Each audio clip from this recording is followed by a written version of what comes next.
Hello there. It's a rest day in the World Chess Championship, and the chess world is still reeling after Anand's 17-move victory over Gelfand yesterday. And I was wondering whether this was a record, whether this was actually the shortest ever win in a World Chess Championships final. It turns out it is. The previous record holder was a win by Steinitz over Zuckertort in the very first World Championship final in 1886, and that was a 19-move win. And I thought it might be fun to go back and look at that game and just kind of compare and contrast the different styles of play. So here we go. Steinitz against Zuckertort. In fact, this was the last game in that final. It was a first to 10 victories, and this was the very final game. So here we go.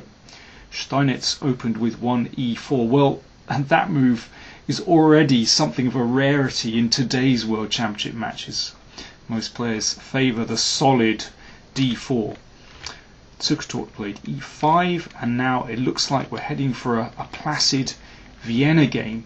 But here Steinitz livened things up with his own special variation, d4. So this is a slightly different kind of King's Gambit, because white hasn't played knight f3, so black can actually play queen h4 check here if he wishes.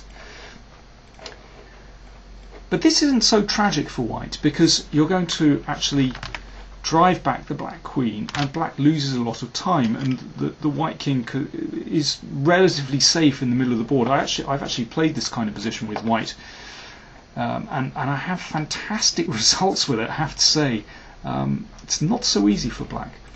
Zuckertort played d5, which is the kind of liberating move that you want to play to open things up against white's king. But here it's not so great, because the knight is on c6, so black is going to have to lose time redeploying that knight. Now Zuckertort checked on h4, and the king wandered up the board. And here I think black should retreat the knight to e7, and it's just a very complicated position. But Zuckertort persisted with the checks, and I think this is a mistake. I think this is already quite a difficult position for black, because once that knight moves, then white is already with knight f3 and bishop b5 check and a rook to e1, and well, you can see the lineup of king and queen is already quite uncomfortable for black. So Zuckertort checked again, but this allows a typical King's Gambit move, g3, which looks perilous for white's king, but in fact white's king is absolutely fine here, and actually white is opening up a lot of lines for his pieces. Let's have a look. Knight takes d4, white took. Okay, you have to hang on to the knight here, of course. And now queen e1 check, good move, you don't want to exchange queens.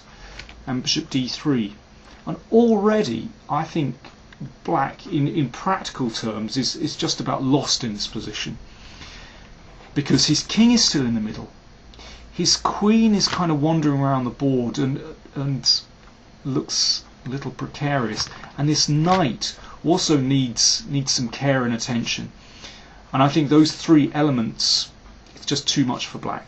And of course white's moves are very easy, just bring your pieces out so quickly. So Zuckertort tried knight f5, knight f3, simple move, bishop d7, and now after bishop f4 I think the noose is tightening around black's neck here. Look at the queen, there's already a threat to play knight e5, trapping the queen. Therefore f6, and now Steinitz just played knight e4, swinging the knight round, ready to drop it back to f2. So for example, well, what happens if black clears out with the king? Well, you could just play queen a5 here, and the queen is just miles from the action, and well, this double attack here should be winning. But you can also win material with knight f2, and now g4.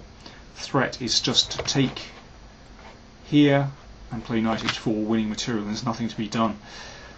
What else have we got? h5, you could try to prevent that move g4, but this is already absolutely disgusting. For example, well, knight d6, let's take and play knight g6. Now we're threatening rook h4, we're threatening the rook, we're threatening bishop d6. I think that's probably enough.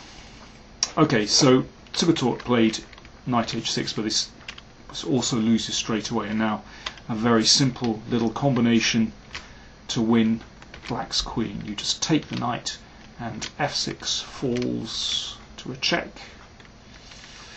and white took the queen and black resigned. So that's how we get a 19-move victory.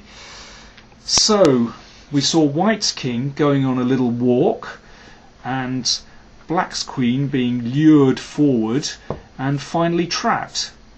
Well, seems that like nothing has changed. That's exactly what happened yesterday. See you for the last 4 games of this final, which is really hotting up.